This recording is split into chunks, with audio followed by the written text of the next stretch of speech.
She's not growing, she's glowing, always just arriving, never arriving.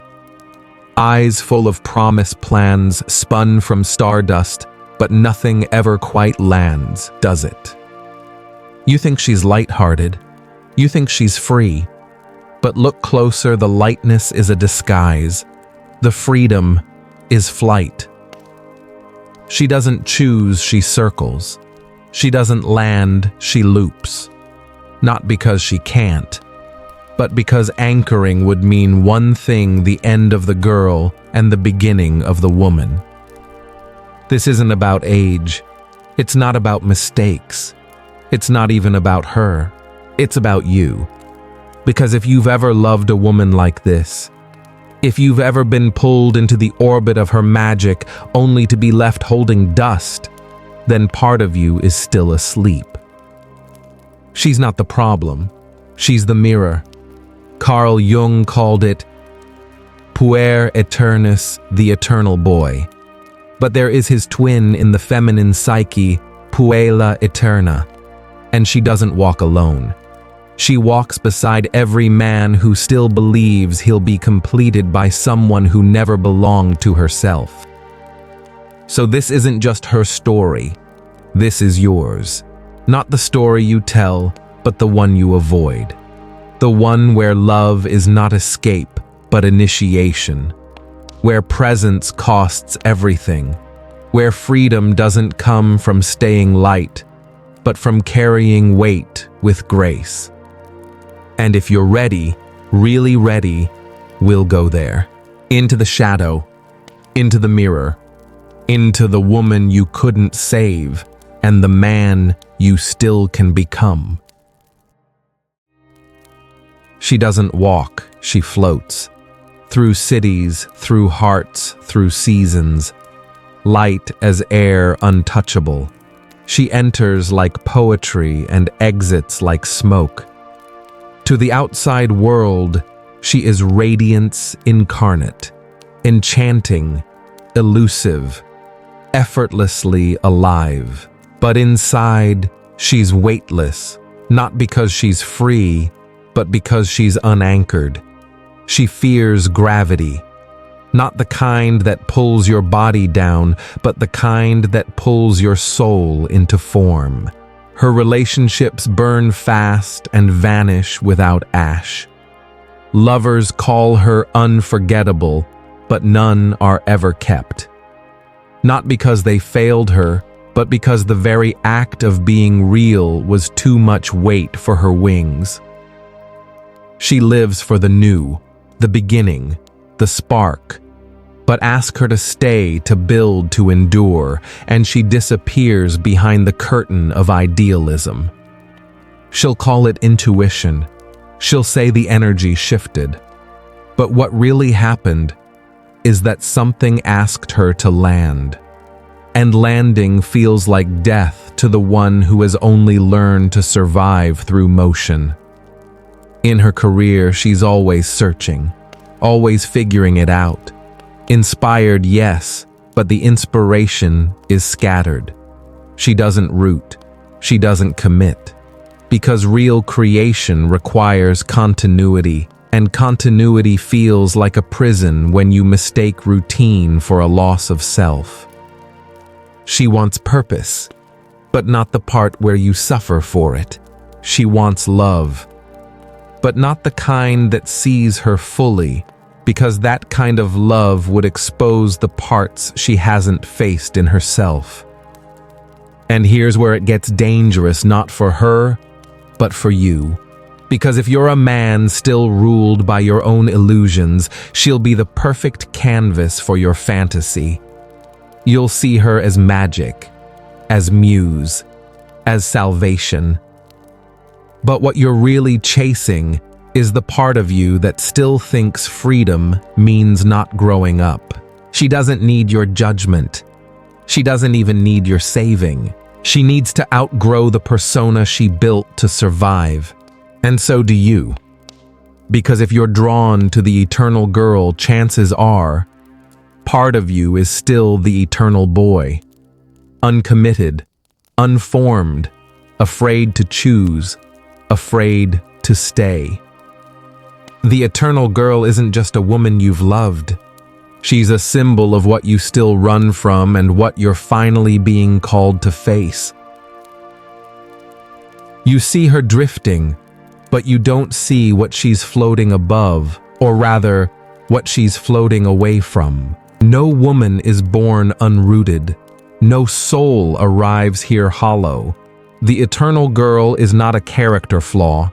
She is a shield, a defense, a delicate mask worn over old wounds she may not even remember, but that shaped her all the same. Because somewhere along the line she learned that being fully present, being real, was not safe. Maybe she had to smile to be loved. Maybe she had to be perfect to be noticed. Maybe her feelings were too much or not enough. Maybe the home she grew up in told her subtly or violently that love is something you earn and lose. And so she began to perform. Lightness became her armor, charm her shield, dreams her escape route. She became the girl everyone admired, so no one would ever see how unseen she truly felt. And our culture applauds this. We tell her she's radiant. We reward her for staying young, soft, pleasing. We celebrate her for being desired, but never for being discerning. We tell her she is something as long as she's becoming, but never if she arrives. And here lies the trap.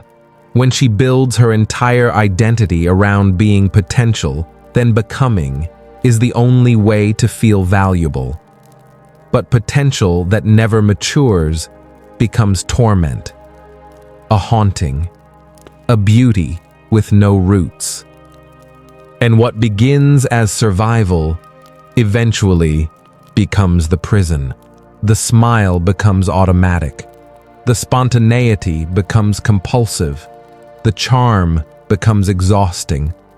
But she can't stop, because stopping would mean feeling everything she's been running from. And here's the part that stings, especially for men. If you grew up with your own invisible wounds, you might find her irresistible. She reflects your forgotten longing. She validates the part of you that still doesn't want to be held accountable. She becomes your fantasy, not because she's whole, but because she lets you stay fragmented. The eternal girl is not here to complete you. She's here to reveal the work you've refused to do. Because the roots of her pattern often mirror your own. So don't just ask why she can't grow up. Ask why you keep falling in love with the part of yourself that won't. Once you understand where the eternal girl comes from, her trauma, her culture, her mask, you begin to see something deeper, a war inside the feminine soul. It is not a war between good and evil. It is a war between two truths out of balance. In Jungian psychology, the feminine psyche is not one-dimensional. It is a field of archetypes, ancient forces, and among them two stand in profound tension, the Maiden and the Great Mother. The Maiden is magic. She is what first awakens the world. She walks barefoot in the unknown, radiant with possibility. She is the spark in the eyes of youth, the longing in a man's chest, the muse that calls us toward something more. She dreams, she explores, she seduces, and she is essential in the first chapters of life. But here's the tragedy. Somewhere along the way we began to worship her, and we forgot that she was never meant to rule forever. The Great Mother is her completion, not a mother in the domestic sense, not the caretaker who disappears into sacrifice, but the rooted woman sovereign, still unshakable. She holds life and death in her gaze. She doesn't chase approval. She is approval. Not because she's flawless, but because she's whole.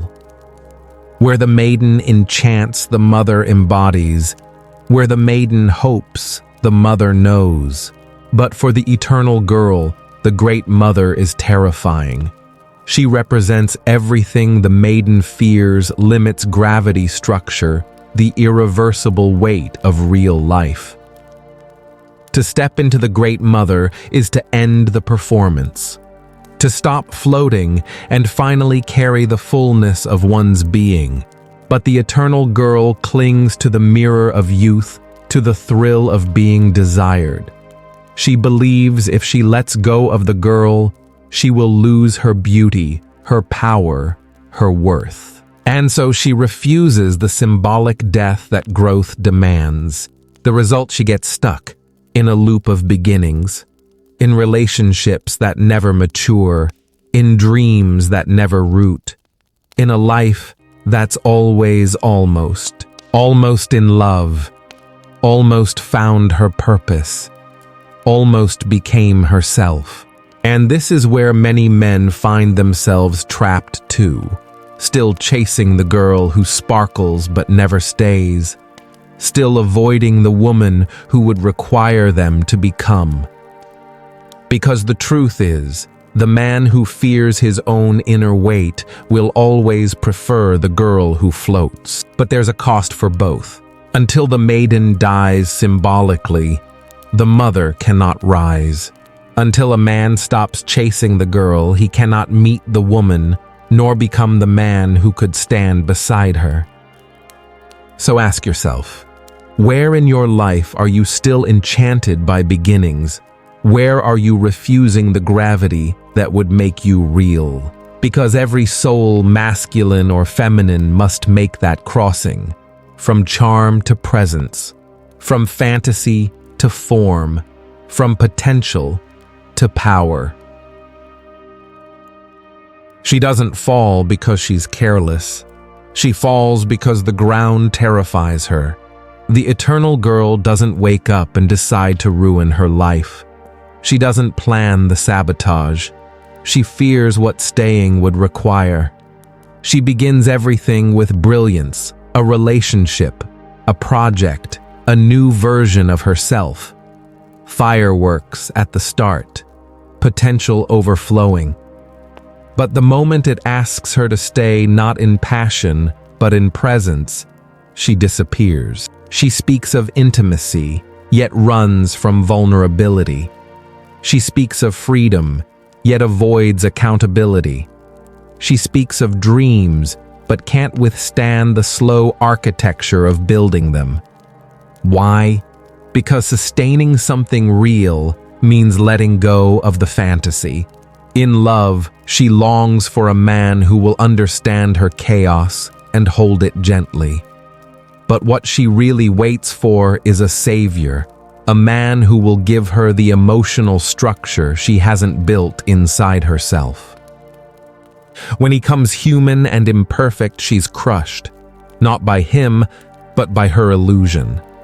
She says the magic is gone, but the magic was never real. It was projection. And when the real man shows up flawed, grounded, stable, she pulls away. Because real love requires mirrors, not worship. And she was never taught how to look at herself without distortion. In her career, the same pattern repeats.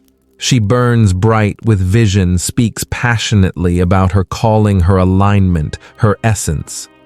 She's close, almost there, about to pivot. But ask her to sit still in the discomfort of routine, to face the humility of consistency, and she'll sabotage it before it can grow. She says she's evolving. She says she's protecting her energy.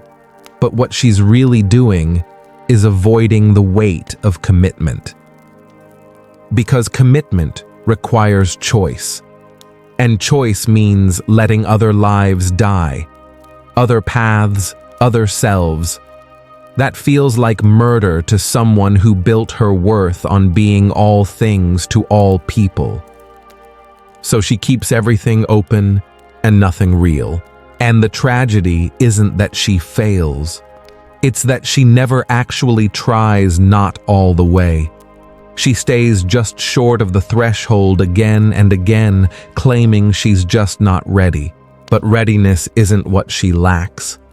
It's courage.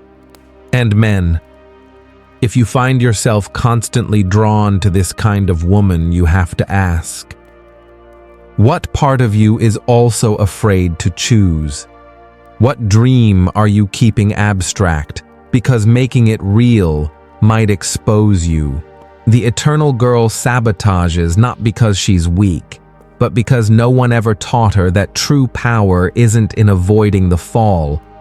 It's in rising after you finally landed. By now, maybe you've started to see it. That behind the spontaneity is not joy, it's fear. Behind the flirtation, not freedom, but a silent plea. Please choose me, so I don't have to choose myself. Because the eternal girl, for all her charm, carries a quiet grief, one even she may not fully recognize. The kind of grief that doesn't scream, it whispers. It hides behind laughter. It dresses itself in delight, so no one dares look deeper. But look deeper, and you'll see it. She's not smiling because she's full. She's smiling because she's starving, and that smile buys her just a little more time before the hunger shows. She wants to be loved, yes, but more than that, she wants to be rescued. Rescued from the weight of choosing her own path, building her own core, becoming her own home. And where does that hunger come from? From a girl who once needed more than she received, who was praised when she pleased, ignored when she needed, who learned that safety comes not from being herself, but from being wanted. So she crafted a version of herself the world could adore, soft, mysterious, gentle, compliant. She became someone easy to love and impossible to know. She built the perfect fantasy, the ideal life, the ideal man, the ideal love. Not because she's delusional, but because reality at some point hurt too much to stay in. And fantasy at least could be controlled. But the fantasy has a cost, because no projection can replace a self she's never fully inhabited. No man can fill a void she refuses to claim, and no amount of attention can heal the wound of abandoning one's own truth. So she lives in cycles, magnetizing, drifting, disappointed. Not because life failed her, but because she keeps offering the performance and wondering why no one sees the soul. And here's the harsh mirror for any man watching. If you keep falling for her, if you keep trying to be the one who finally stays, you might be avoiding your own deeper pain, the part of you that also feels unseen. The boy who also wasn't chosen. The man who still thinks that if you save her, you'll somehow save yourself. But neither of you needs saving. You need truth. And the truth is this: she's not the fantasy. And you're not the hero.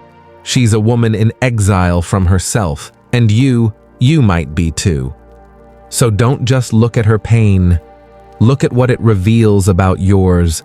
Because the moment you stop reaching for her mask is the moment you start uncovering your own. There comes a point, quiet, unmistakable, when the illusion no longer comforts. The sparkle feels hollow. The laughter echoes. The constant motion begins to feel like running. And in that moment, if she's ready, something shifts, because the only way out is through. not around the pain, not above it. Through it, through the collapse of the fantasy, through the mourning of the girl who never got to be real, through the fire of waking up without a mask. This is what Jung called individuation, not just a psychological theory, but a soul initiation.